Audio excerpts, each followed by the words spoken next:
how to fix can't log into Facebook account.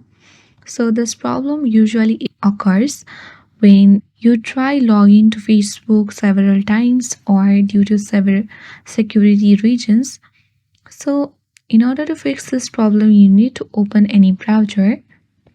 After that, you need to type in facebook.com/login/identify, and once you get that link, you need to simply tap on the first link.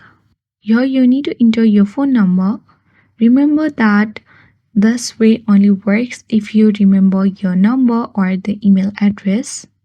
After you enter your mobile number, you need to tap on search, or you can also search by your email address or name instead.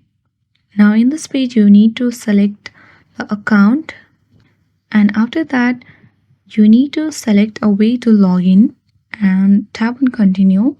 Now enter the 6-digit code that has been sent to your email address. Simply you need to select it and copy the code, and let's go back to the same page and enter the 6-digit code and tap on continue. Now here you can simply create a new password, and you need to tick mark the small box that says log me out of Facebook everywhere, else my account might be open. So here you can see that I already created a new password and I'm into my Facebook account. That means the problem of can't log into Facebook account has already been fixed. So I hope this video was helpful for you. Hit the like button and subscribe to our channel if you found this video useful. Thank you for watching.